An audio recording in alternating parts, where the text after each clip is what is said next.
ஆவியின் பட்டயம் இது கிறிஸ்துவின் வசனம்.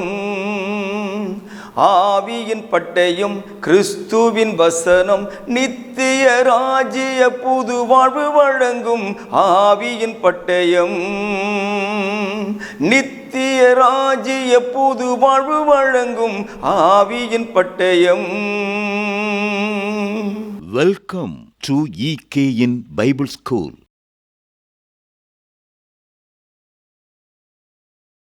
ஆண்டவர் இயேசு கிறிஸ்துனுடைய நாமத்தினாலே EKN வேதாகம பள்ளியின் நேயர்கள், சகோதர சகோதரிகள் அத்தனை பேரையும் வாழ்த்தி வரவேற்பதிலே நான் மகிழ்ச்சி அடைகிறேன்.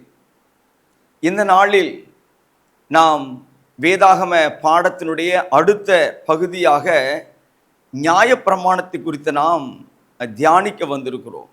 போன பாடத்தில் என்ன கற்றுக்கிட்டோம் அப்படின்னா, வேதாகமம் 2 பிரிவாக இருக்குது.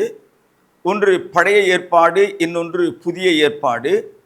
பழைய ஏற்பாடு என்பதை நாம் எப்படி இதுவரைக்கும் யோசித்தோம் அப்படின்னா, ஆதியாகமம் தொடங்கி மல்கியா வரைக்கும் தான் பழைய ஏற்பாடு அப்படிங்கிற ஒரு நினைப்பில் இது வரைக்கும் நாம் வாழ்ந்துட்டு இருந்தோம்.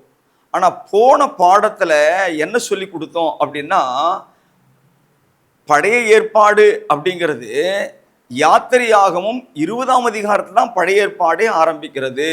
அதாவது உடன்படிக்கை, பழைய உடன்படிக்கை அங்கே தான் ஆரம்பமாகிறது.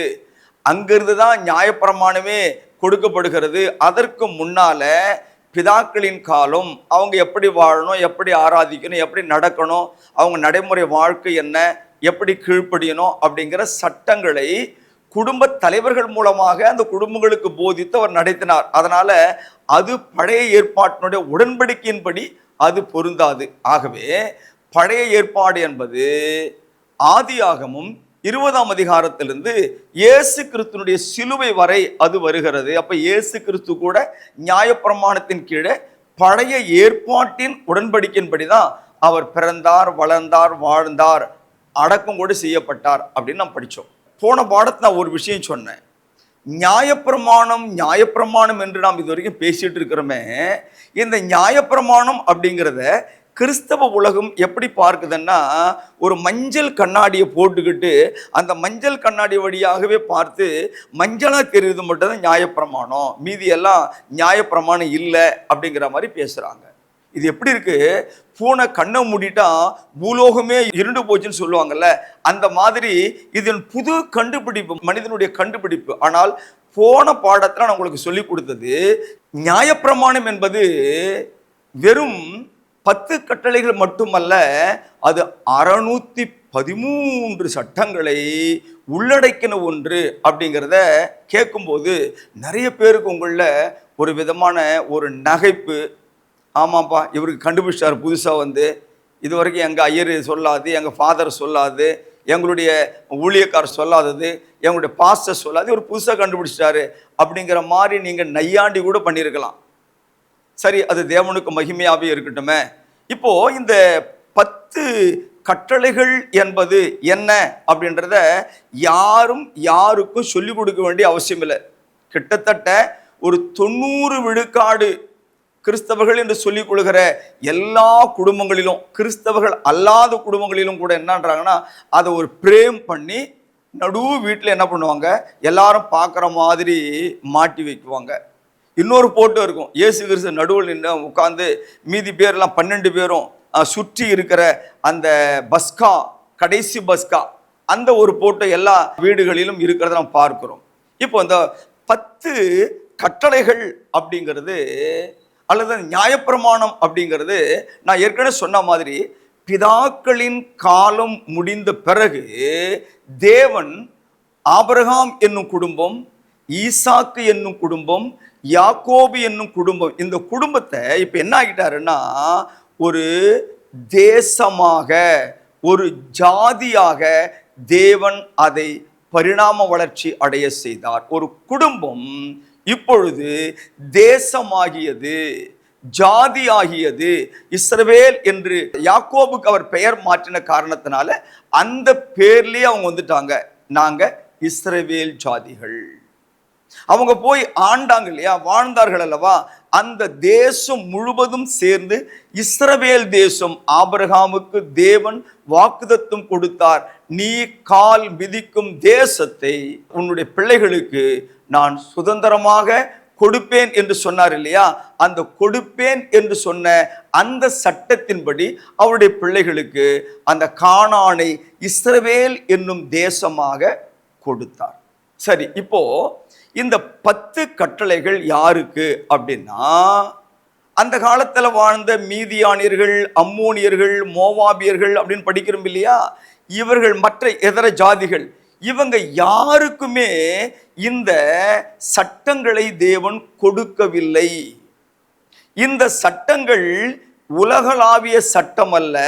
இந்த நியாயப்பிரமாண சட்டம் என்பது ஒரு ஜாதிக்கான சட்டம், இஸ்ரவேல் என்கிற ஒரு குடும்பத்திற்கான சட்டம், இஸ்ரவேல் என்கிற ஒரு தேசத்திற்கான சட்டமே ஒழிய இது உலகளாவிய சட்டம் கிடையாது. அதை முதல்ல நீங்க தெளிவாக புரிந்து கொள்ள வேண்டும் என்று நான் விரும்புகிறேன். இந்த 10 கட்டளைகள் இஸ்ரவேல் தேசத்தினுடைய அரசியல் அமைப்பு சட்டம் அப்படின்னு நம்ம சொல்லலாம், கான்ஸ்டிடியூஷன் அப்படின்னு நம்ம சொல்லலாம். இதர சட்டங்கள் சொல்ல 613 சொன்னோம் இல்லையா? இதர சட்டங்கள் எல்லாமே அந்த 10 கட்டளைகளை மையமாக வைத்து அதற்கு உட்பிரிவுகளாக அப்புறம் 1/2 அப்படின்னு சட்டங்கள் வரும் இல்லையா? அந்த மாதிரி வரக்கூடியதான சட்டங்களாக இதை நாம் பார்க்கிறோம். இப்போ உதாரணமாக நம்ம 10 கட்டளைகளில் நாம் சில சட்டங்களை எடுத்துக்கிட்டு அது எப்படி மற்ற சட்டங்களோடு கூட பொருந்தி போகிறது அப்படிங்கிறத குறித்து இன்னைக்கு நான் படிக்க போறேன். அதே நேரத்தில் இந்த எல்லா 613 சட்டங்களையும் நியமங்களையும் நீதிகளையும் நம்முடைய பரலோகத்தின் தேவன் ஆபிரகாம், ஈசாக்கு, யாக்கோபு, அவங்களுக்கு முன்னால் வாழ்ந்த நோவா, ஆதாம் போன்றவர்களிடத்திலே குடும்ப தலைவர்களின் மூலமாக குடும்பத்துக்கு பேசினது போல எல்லா குடும்பத்தோடும், அதாவது 12 கோத்திர தலைவர்களோடும் தேவன் பேசாமல் மோசே என்னும் அவருடைய தெரிந்து கொண்ட பாத்திரத்தோடு பேசி, மோசே கிட்ட பேசி ஒட்டுமொத்த இஸ்ரவேலுக்கும் இந்த சட்டங்கள் போய் சேரும்படியாக அவர் பார்த்து கொண்டார். இன்னைக்கு நான் உங்களுக்கு கூட சில விஷயங்களை அது குறித்து பேச நான் விரும்புகிறேன். சரி, இப்போ அந்த 10 கட்டளைகள் என்ன அப்படின்னு நம்ம முதல்ல வரிசையா படிக்கலாம். 1, என்னை அன்றி உனக்கு வேறே தேவர்கள் உண்டாயிருக்க வேண்டாம். 2, எனக்கு ஒப்பாக ஒரு சொரூபத்தை ஆகிலும் யாதொரு விக்கிரத்தை ஆகிலும் நீ உனக்காக உண்டாக்க வேண்டாம். 3வது சட்டம், உன் தேவனாகிய கர்த்தருடைய நாமத்தை வீணிலே வழங்காதிருப்பாயாக. 4வது, ஓய்வு நாளை பரிசுத்தமாய் அனுசரிக்க நினைப்பாயாக. 5, உன் தகப்பனையும் உன் தாயையும் கனம் பண்ணுவாயாக. 6, கொலை செய்யாதிருப்பாயாக. 7, விபசாரம் செய்யாதிருப்பாயாக. 8, களவு செய்யாதிருப்பாயாக. 9, பிறனுக்கு விரோதமாய் பொய் சாட்சி சொல்லாதிருப்பாயாக. 10, பிறனுடைய வீட்டையும் மனைவியையும் வேலைக்காரனையும் வேலைக்காரியையும் மாட்டையும் கழுதையும் பிறனுக்குரிய யாதொன்றையும் இச்சியாதிருப்பாயாக அப்படின்னு யாத்திரையாகமும் 20ஆம் அதிகாரம் 4ஆம் வசனம் முதல் 17வது வசனம் வரைக்கும் சொல்றாருங்க. நீங்க உங்களுடைய வேதாகமத்தை என்னோடு கூட யாத்திரையாகமத்தினுடைய 20ஆம் அதிகாரத்தை புரட்டி கொள்ளுங்கள். இந்த 10 கட்டளைகளை தேவன் கொடுத்து பேசி கொண்டிருக்கும் பொழுது ஏற்கனவே மலையை சுற்றிலும் ஒரு கோடு வரைந்து அல்லது ஒரு எல்லையை மோசே தேவனுடைய கட்டளைப்படி அவன் போட்டு, இந்த எல்லையை தாண்டி யாரும் உள்ளே வரக்கூடாது, தொடக்கூடாது என்ற ஒரு எச்சரிக்கையை தேவன் மூலமாக மக்களுக்கு மோசே சொல்லி அதன் பிறகுதான் மலைக்கு மேல அவர் ஏறி போனார். இப்போ மோசே மலையில் இருக்கிறான், தேவன் அவனோடு பேசி கொண்டிருக்கிறார். கீழே ஜனங்கள் எல்லாரும் அதை வேடிக்கை பார்த்து கொண்டிருக்கிற சூழ்நிலையிலே அந்த காட்சி எல்லாருடைய இருதயத்தையும் உறைந்து போக பண்ணியது. பயம், திகில், கலக்கம், ஒரு விதமான பதற்றத்தை மக்கள் மத்தியிலே உண்டாக்கியது. வாசிக்கலாம். யாத்திரையாகமும் 20ஆம் அதிகாரம் 18வது வசனத்திலிருந்து நான் படிக்கிறேன். ஜனங்கள் எல்லாரும் இடி முழக்கங்களையும் மின்னல்களையும் எக்கால சத்தத்தையும் மலை புகைகிறதையும் கண்டார்கள். அதை கண்டு ஜனங்கள் பின்வாங்கி தூரத்திலே நின்று மோசேயை நோக்கி, நீர் எங்களோடு பேசும், நாங்கள் கேட்போம். தேவன் எங்களோடு பேசாதிருப்பாராக, பேசினால் நாங்கள் செத்து போவோம் என்றார்கள். ஜனங்களுக்கு மோசே இல்லாத ஒரு சூழ்நிலை. அந்த காட்சியை பார்க்கிறார்கள். அது பயங்கரத்தை உண்டாக்குகிறது, திகிலை உண்டாக்குகிறது. உடனே பயந்து போய், மோசே நீ கேட்டு எங்களுக்கு சொல்லு, அதை நாங்கள் கேட்போம் என்றார்கள். இதோடு 10 கட்டளை நிறுத்தப்பட்டது. தேவன் 10 கட்டளை கொடுத்து முடிச்சுட்டாரு. அது 2 கற்பலைகளை எழுதினாரு. மோசே கையில் 2 கற்பலையை கொடுத்து கீழே அனுப்பினாரு. அந்த 2 கற்பலகை தான் உடன்படிக்கை பெட்டியிலே வைக்கப்பட்டிருந்தது. அது முக்கியமான சட்டங்கள், முக்கியமான சட்டங்கள், கட்டளைகள். அதை நாம் மறுக்கவில்லை, அதற்கு விரோதமாகவும் நாம் பேசவில்லை. ஆனால் கற்றுக்கொள்ள வேண்டிய விஷயத்தை கற்றுக்கொள்ளாமல் போனால் அது நாளைய நியாய தீர்ப்பிலே நமக்கு எதிராக வந்து நிற்கும். ஐயோ, அந்த சப்ஜெக்டை படிச்சிருக்கலாம் போல தெரியுது, அந்த கேள்வியை படிக்கலாம்னு நினைச்சேன், பட் அவ்வளோ முக்கியம் இல்லைன்னு நான் விட்டுட்டேன். ஆனால் அதே கேள்வி தான் என்னுடைய தேர்வுக்கு வந்தது, நான் என்ன பதில் தெரியாமல் தவித்தேன் என்பது போல நாளைக்கு நம்ம திக்கி முக்காடி நிற்கக்கூடாது என்பதற்காக இதர சட்டங்களையும் நாம் தெளிவாய் கற்றுக்கொள்ள வேண்டிய அவசியம் இருப்பதை இந்த நேரத்திலே உணருங்கள். சரி, இப்போ மோசே தேவன் பேசுறத காட்சி நின்று போனது. ஓகே, 21ஆம் அதிகாரம் ஆரம்பிக்கிறது. இந்த 21ஆம் அதிகாரத்துல தேவன் என்ன சொல்றாரு? இப்போ மோசே கிட்ட பேசுறாரு. மேலும் நீ அவர்களுக்கு அறிவிக்க வேண்டிய பிரமாணங்களாவது, நியாய பிரமாணம். இது கூட என்ன? நியாய பிரமாணத்தை ஒட்டி வருகிறதான, அதற்கு அதை எப்படி நடைமுறைப்படுத்த வேண்டும் என்று வருகிறதான சட்டங்கள். அதாவது அது ஒரு அரசியலமைப்பு சட்டம். ஏற்கனவே சொன்னேன். அதை நடைமுறை வாழ்க்கையிலே தனிப்பட்ட இஸ்ரவேலன், தனிப்பட்ட இஸ்ரவேலின் குடும்பம், இஸ்ரவேல் என்கிற சமூகம், அவங்களுடைய நடைமுறை வாழ்க்கை, தேவ பயம் போன்றவைகளை எப்படி இந்த சட்டங்களை கொண்டு நிறைவேற்ற வேண்டும் அப்படிங்கிறது தான் பின்னால் வரக்கூடிய சட்டத்திட்டங்கள். சரி, இப்போ ஒரு சின்ன உதாரணம் ஒப்பீடு நான் உங்களோட பேசினா உங்களுக்கு புரியும் அப்படின்னு நான் நம்புறேன். யாத்திரையாகமத்தில் இப்போ 20ஆம் அதிகாரத்தில் ஒரு வசனத்தை நான் காண்பிக்கிறேன், வாசிங்க. 20ஆம் அதிகாரம் 13வது வசனம். 10 கட்டளையில் ஒரு கட்டளை, கொலை செய்யாது இருப்பாயாக. ரைட், ஒரே வார்த்தையில் முடிச்சிட்டாரு, கொலை செய்யாது இருப்பாயாக. இதை மட்டும் வச்சுக்கிட்டு ஒருத்தர் ஆட்சி செய்ய முடியுமா? ஒருத்தர் நியாயம் தீர்க்க முடியுமா? அது என்ன அப்படிங்கிற ஒரு விளக்கோரை வேணும் இல்லையா? அதுக்கு துணை சட்டங்கள் வேணும் இல்லையா? அதனால அதை எப்படி மனித வாழ்க்கையில, நடைமுறை வாழ்க்கையில செயலாக்கப்படுத்துவது அப்படிங்கிறது தான் இப்போ நம்ம கொடுக்கப்படுகிற பிரமாணங்கள். அதனால 10 கட்டளைகள் மட்டும்தான் நியாயப்பிரமாணம் என்ற அந்த எண்ணங்களுக்கு ஆசிட் ஊற்றி கழிவிடுங்க. 10 கட்டளை மட்டும்தான் அப்படிங்கிற அந்த விசுவாச நம்பிக்கை இப்பவுமே என்ன பண்ணுங்க, ஆசிட் விட்டு தொடச்சிருங்க, கழிவிருங்க. அந்த அடையாளம் கூட தெரியக்கூடாது. இங்கே 21ஆம் அதிகாரத்தினுடைய 1ஆம் வசனத்தின்படி தேவன் பின்னால கொடுக்கிற எல்லாமே பிரமாணங்கள் தான், அதுவும் நியாய பிரமாணங்கள் தான். இப்போ நம்ம 20ஆம் அதிகாரம் 13ல என்ன படிச்சோம்? கொலை செய்யாது இருப்பாயாக. Right, okay. இது எப்படி நடைமுறைப்படுத்துது தேசத்துல அப்படின்னா, யாத்திரையாகமும் 21வது அதிகாரத்துல 12 முதல் 23 வசனங்கள் வரை நாம வாசிக்கணும். படிக்கிறேன், எல்லாத்தையும் நீங்க தெளிவா கவனிச்சு பாருங்க. 21ஆம் அதிகாரம் 12 முதல் 23 வரைக்கும். ஒரு மனிதனை சாகும்படி அடித்தவன் நிச்சயமாய் கொலை செய்யப்பட கடவன். ஒருவன் பதிவிருந்து கொல்லாமல் தேவ செயலாக தன் கைக்கு நேரிட்டவனை கொன்றால் அவன் ஓடி போய் சேர வேண்டிய ஸ்தலத்தை உனக்கு நியமிப்பேன் அப்படின்னு சொல்றாரு. இப்போ ரெண்டுமே கொலைதான். ஒருவனை அடித்து கொலை செய்கிறான், அவன் செத்து போயிட்டான். நியாயப்பிரமாணம் என்ன சொல்லுது?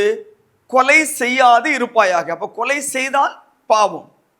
ஒருவன் நேரடியாக அடித்தோ வெட்டியோ அல்லது ஏதோ ஒரு முறையில் அவனை சாக அடித்தான், செத்து போயிட்டான். இப்போ கொலை செய்தவனுக்கு என்ன தண்டனை அப்படின்னா அவனுக்கு மரண தண்டனை. 13வது வசனத்துல 21ஆம் அதிகாரம் 13ஆம் வசனத்துல இங்கேயும் ஒரு கொலை நடக்குது. இங்கேயும் ஒருவன் தாக்கி இருக்கிறான், மற்றொருவன் இறந்திருக்கிறான். இங்கே ஒரு மரணம் நிகழ்ந்திருக்கிறது, கொலை செய்தவன் ஒருவன் இருக்கிறான். ஆனால் இந்த பிரமாணம் என்ன சொல்லுகிறது? அப்படி கொலை செய்தவன் திரும்ப கொலை செய்யப்படக்கூடாது. அவன் பிழைப்பதற்கு அவனுக்கு ஒரு வாய்ப்பை ஏற்படுத்த வேண்டும். அவன் ஓடி போய் தப்பித்து கொள்ளக்கூடிய ஒரு ஸ்தலத்தை உண்டாக்க வேண்டும் என்று சொல்லி தேவன் அடைக்கல பட்டணம் என்ற ஒரு பட்டணத்தை இஸ்ரவேல் நகரத்தில் தேசத்தில் அவர்களுக்காக ஏற்படுத்தினார் என்று நாம் படிக்கிறோம். கவனிங்க, கொலை செய்யாதிருப்பாயாக என்கிற நியாயப்பிரமாணம் எப்படி அதை நடைமுறைப்படுத்துவது என்று வருகிறது. அதுவும் சட்டம்தான்.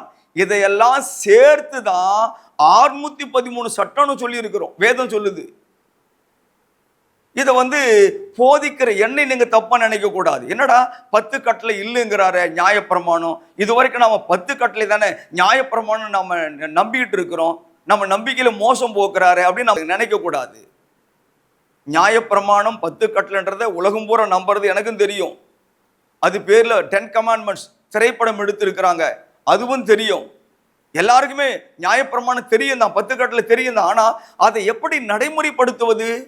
உபாகம புத்தகத்துல 19ஆம் அதிகாரம் 4-5 வசனங்களை வாசிக்கலாம். 19ஆம் அதிகாரம் 4-5 வசனம். கொலை செய்து அங்கே ஓடி போய் உயிரோடு இருக்கத்தக்கவன் யார் என்றால் தான் முன்னே பகைத்திராத பிறன் ஒருவனை மனதறியாமல் கொன்றவன் தானே. அதுக்கு விளக்கம் கொடுக்கிறாரு. அதாவது கொலை செஞ்சுட்டான் உயிரோடு இருக்கணுங்கிறாரு. அவனை கொலை செய்யாத. ஒருவன் விறகு வெட்ட மற்றொருவனோட காட்டில் போய் மர வெட்ட தன் கையில் இருந்த கோடாரியை ஓங்கும் போது இரும்பானது காம்பை விட்டு கடன்று மற்றவன் மேல் பட்டதினால் அவன் இறந்து போனால் இரத்தப்பழிக்காரன் தன் மனம் எரிகையில் கொலை செய்தவனை வழி தூரமாய் இருக்கிறதுனாலே பின்தொடர்ந்து பிடித்து அவனை கொன்று போடாதபடிக்கு இவன் அந்த பட்டணங்கள் ஒன்றில் ஓடி போய் குடியிருப்பானாக. இவன் அவனை முன்னே பகைக்காதபடியினாலே இவன் மேல் சாவுக்கான குற்றம் சுமரவில்லை. கவனிக்கிறீங்களா? இது சட்டம் தானே, இது கட்டளை தானே. அப்போ இந்த கட்டளைகளைத்தான் நியாயப்பிரமாணத்தோடு நாம் சம்பந்தப்படுத்தி பார்க்கணும். 10 மட்டும் பிரித்து தனியா வச்சிருக்க கூடாது. கொலை செய்யாதிருப்பாயாக. யாரை கொலை செய்யணும்? எவன் ஒருவன் நேருக்கு நேர் ஒருவனை தாக்கி மனதார கொல்லுகிறானோ அவனுக்கு கொலை.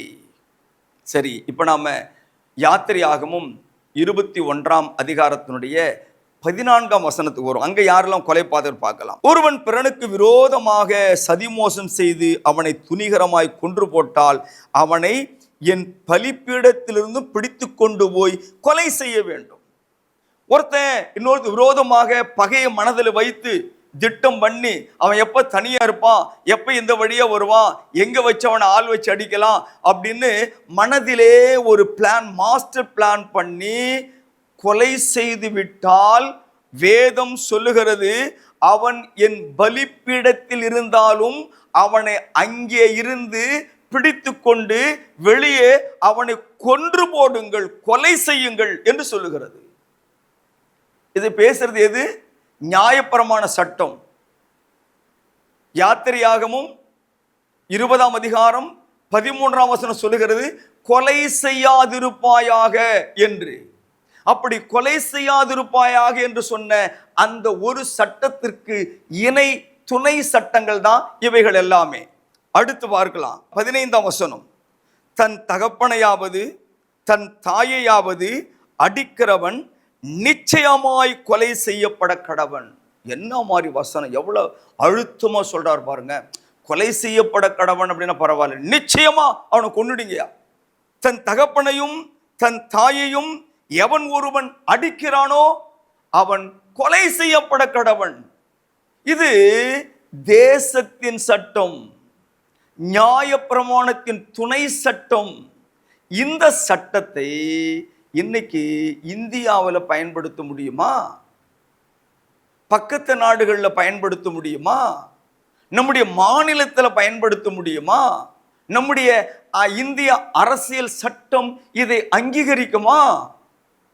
அதனால தான் நியாயப்பிரமாணத்தை புரிந்து கொள்ளுங்கள் என்று என் அன்பு தேவ பிள்ளைகளே, கேட்டுக்கொண்டிருக்கிற நேயர்களே, உங்களை நான் ஊக்கப்படுத்துகிறேன், உற்சாகப்படுத்துகிறேன். நியாயப்பிரமாணம் சிலுவையிலே அறையப்பட்டது என்று சொன்னால் ஏற்றுக்கொள்ள மனம் இல்லை. நியாயப்பிரமாணம் சிலுவையிலே அறையப்படவில்லை என்றால் இந்த சட்டம் இன்றைக்கு உயிரோடு இருக்கிறது என்று அர்த்தம். இதுவும் நியாயப்பிரமாணம் தான். 10 கட்டளையிலே இருக்கக்கூடிய உள் கட்டமைப்பு இவைகள், உட்சட்டங்கள் இவைகள், உட்பிரிவுகள். ஒருவன் தாயும் தகப்பனையும் அடிக்கிற போது அவனை அடிக்க வேண்டும், கொலை செய்ய வேண்டும். 17ஆம் வசனம், தன் தகப்பனையாவது தன் தாயையாவது சபிக்கிறவன் நிச்சயமாய் கொலை செய்யப்பட கடவன். நிறைய பேர் இன்னைக்கு பேசுறாங்க, யார் உன்னை என்னை பெத்துக்க சொன்னா? நானா சொன்ன உன்னை பெத்துக்க சொல்லி? வந்து உனக்கு நான் பிறந்தன அப்படின்னு தன் தகப்பனையும் தன் தாயையும் மனதார சபிக்கிற பிள்ளைகளை பார்க்கிறோம். இது கிறிஸ்தவ குடும்பத்தில் இல்லையா? அப்படின்னா கிறிஸ்தவங்களுக்கான சட்டத்துல அவனை கொலை செஞ்சு விட முடியுமா? சட்டம் இடம் கொடுக்க முடியுமா? இடம் கொடுக்குமா? இன்னைக்கு எத்தனை குடும்பத்துல தன் தகப்பனையும் தாயும் மதிக்கிற பிள்ளைகள் இருக்கிறார்கள்? கிறிஸ்தவத்திலும் சரி, வெளியிலும் சரி. சரி, வெளியானவங்களை விட்டுருங்க, புறஜாதிகளை விட்டுருங்க. பாரம்பரியமான கிறிஸ்தவத்தில் இருக்கிறார்களே, கிறிஸ்தவ மார்க்கத்தை ஏற்றுக்கொண்டு இயேசுவுக்காக வாழுகிறார்களே, இந்த சட்டத்தின்படி உங்கள் சபையிலே நீங்கள் நியாய தீர்ப்பை செய்ய முடியுமா? அப்படி நியாய தீர்ப்பு செய்யலன்னா இந்த சட்டம் நாளை உங்களை சும்மா விடுமா? தகப்பனையும் தாயையும் கனவீனப்படுத்துகிற எத்தனை விசுவாசிகள் உங்கள் சபைகளில் இருக்கிறார்கள்? எத்தனை ஊழியக்காரர்கள் இருக்கிறார்கள்? விசுவாசியை விடுங்க, விசுவாசியை விடுங்க. பெத்த அப்பா கிட்ட அம்மா கிட்ட பேசாத எத்தனையோ ஊழியக்காரர்கள் இருக்கிறார்கள். பெத்த அப்பனுக்கும் அம்மாவுக்கும் சோறு போடாத எத்தனையோ ஊழியக்காரர்கள் எனக்கு தெரிஞ்சு இருக்கிறாங்க. சகோதரர்களே, உபதேசம் பேசுறதுனால பிரயோஜனம் கிடையாது. நடைமுறை வாழ்க்கையிலும் அது இருக்கணும். அன்பு தேவ பிள்ளைகளே, இது யோசிங்க, இது யோசிங்க. நான் உலகத்தை பத்தி பேசல, கிறிஸ்துவமாகி உங்களை பத்தி பேசுறேன், சபையை பற்றி பேசுறேன். உங்க சபையில நீங்க வேதத்தை பின்பற்றுறீங்கல்ல, பழைய ஏற்பாடு வேணும்னு சொல்றீங்கல்ல, நியாயப்பிரமாணம் வேணும்னு பேசுறீங்கல்ல. அப்படி பேசினால் இந்த சட்டத்தை உங்க சபையில யாராலும் பின்பற்றுங்க, நிறைவேற்றுங்க பார்ப்போம். இந்த சட்டத்தின்படி நீங்கள் நியாயம் தீர்க்காவிட்டால் தேவன் நாளைக்கு உங்களை கேட்க மாட்டாரு. நீ ஒரு ஊழியக்காரனா இருக்கிறியே, உன் சபையில் இத்தனை பேர் தாய்க்கு சோறு போடலையே, அவங்களுக்கு துணி கொடுக்கலையே, அவங்கள கவனிக்கலையே, அவங்கள ஏசுறானே, அவங்கள பேசுறானே, நீயா இந்த சட்டத்தின்படி அவனை சாக கொடுக்கல அப்படின்னு கேட்ட என்ன சொல்லுவீங்க? இதெல்லாம் நமக்கு வேண்டாம், கஷ்டமான சட்டம். எதெல்லாம் லாபம் வருமோ, எதெல்லாம் ஆசீர்வாதமா இருக்குமோ அதை மட்டும் பழைய ஏற்பாட்டிலிருந்து எடுத்துருவோம். இதெல்லாம் பழைய ஏற்பாடு இல்லையோ? நான் உங்களை துக்கப்படுத்தல, யோசிக்க சொல்றேன், சிந்திக்க சொல்றேன். தொடர்ந்து நாம் அந்த அதிகாரங்களை வாசிக்க கடமைப்பட்டிருக்கிறோம்.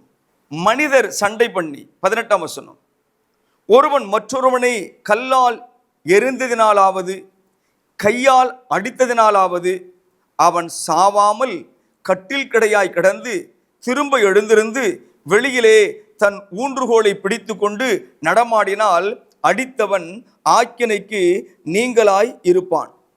ஆகிலும் அவனுக்கு வேலை மெனக்கெட்ட நஷ்டத்தை கொடுத்து அவனை நன்றாய் குணமாக்கு விடக்கடவன்.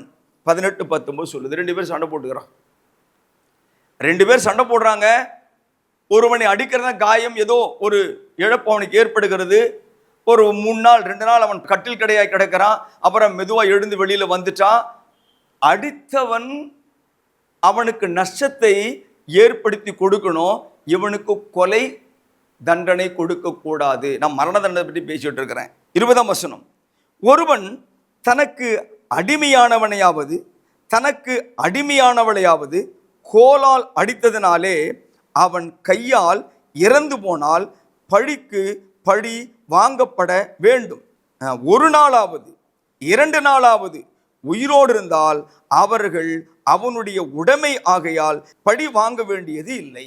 கொலை செய்யாதிருப்பாயாக. யாத்திரையாகமும் 20ஆம் அதிகாரம் 13ஆம் வசனத்திற்கான விளக்கத்தை நாம் படித்து கொண்டிருக்கிறோம்.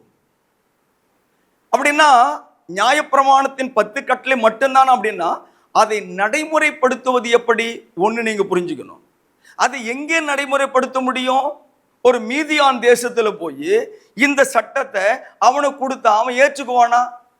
அன்னைக்கு வாழ்ந்த ஒரு ஏதோமியர், அன்னைக்கு வாழ்ந்த மீதியானியர், அன்றைக்கு வாழ்ந்த எகிப்தியர், அன்றைக்கு வாழ்ந்த அம்மோனியர், அவன் தேசத்துல போய் ஏன்டா அவன் அப்பனை ஆத்தால இப்படி பேசிட்டு இருக்கிற, சட்டத்தின்படி கொலை செய்யப்பட வேண்டும் வா அப்படின்னு சுத்தி கல்லெறிந்து அவனை கொலை செய்ய முடியுமா?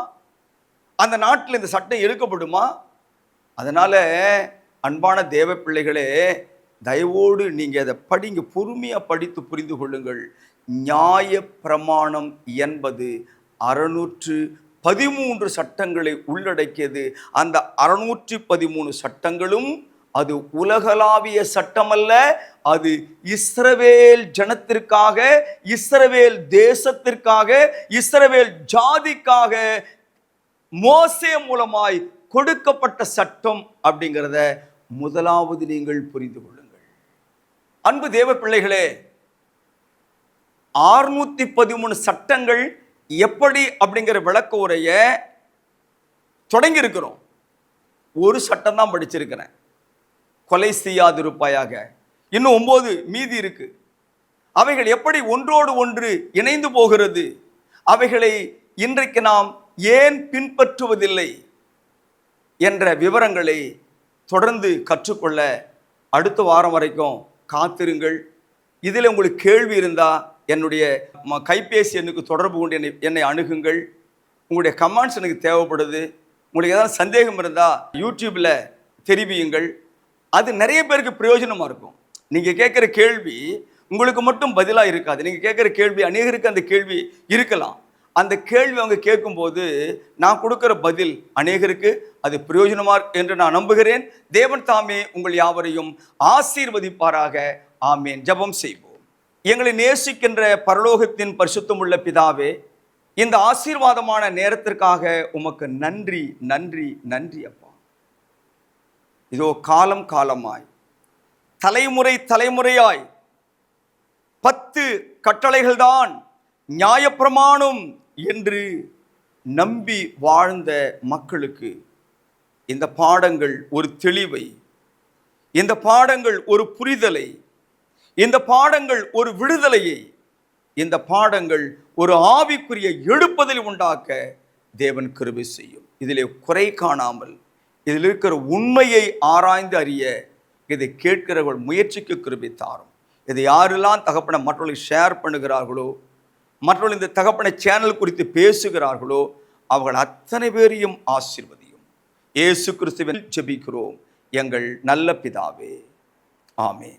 தேவ சமாதானம் உங்கள் யாவரோடு இருப்பதாக. ஆமேன். அன்பிற்குரியவர்களே, மேலும் இந்த பாடங்களை எங்களுடைய யூடியூப் சேனலான எட்டர்னல் கிங்டம் நியூ லைஃப் சேனலில் கண்டு தெய்வ ஆசீர்வாதங்களை பெற்று மகிழுங்கள். கிறிஸ்துவின் சபையார் உங்களை வாழ்த்துகிறார்கள்.